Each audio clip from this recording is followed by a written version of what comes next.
இனிமே கண்ணை மூடிட்டு கடலை எண்ணெய் வாங்கலாம். ஏன்னா மந்த்ரா கடலை எண்ணெய் இதயத்தின் தயாரிப்பு. கடந்த ஆண்டு செப்டம்பர் மாதம் சனாதன ஒழிப்பு மாநாட்டில் உதயநிதி கலந்து கொண்டார்.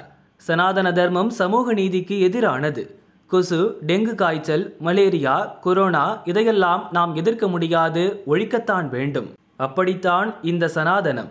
சனாதனத்தை எதிர்ப்பதை விட ஒழிப்பதே நாம் செய்ய வேண்டிய முதல் வேலை என உதயநிதி பேசினார். இதற்கு நாடு முழுவதும் கண்டனம் எழுந்தது. உதயநிதியின் சனாதன பேச்சுக்கு எதிரான வழக்குகள் உத்தரப்பிரதேசம், மகாராஷ்டிரா, ஜம்மு காஷ்மீர், பீகார், கர்நாடக மாநிலங்களில் விசாரணையில் உள்ளன. சமீபத்தில் தெலங்கானா காங்கிரஸ் முதல்வர் ரேவந்த் ரெட்டியிடம் உதயநிதி பேசியது குறித்து செய்தியாளர் ஒருவர் கேள்வி கேட்டார். அதற்கு ரேவந்த் ரெட்டி கூறியதாவது: உதயநிதி கருத்து தவறானது, அது அவருடைய சிந்தனை. சனாதனம் குறித்து அவர் பேசியதற்காக நிச்சயம் தண்டிக்கப்பட வேண்டும். வேற்றுமையில் ஒற்றுமை என்பதை காக்க வேண்டும். எந்த ஒரு மதத்தினரும் புண்படும் வகையில் நடக்கக்கூடாது என ரேவந்த் கூறினார். ஏற்கனவே மேற்கு வங்க முதல்வர் மம்தா பானர்ஜி உதயநிதியின் கருத்துக்கு உடன்படவில்லை என தெரிவித்திருந்தார்.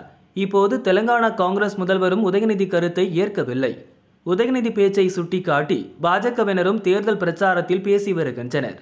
புதுச்சேரி, தமிழகத்தில் ஓட்டுப்பதிவு நிறைவடைந்தாலும் மற்ற மாநிலங்களில் அடுத்தடுத்து நடைபெற உள்ளது.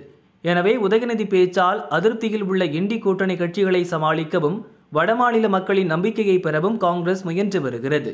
உதயநிதியின் சனாதன பேச்சால் ஏற்பட்ட ஓட்டையை அடைக்க விரும்புவதால் அவரை விமர்சிக்க தொடங்கியுள்ளனர் என அரசியல் விமர்சகர்கள் கூறுகின்றனர்.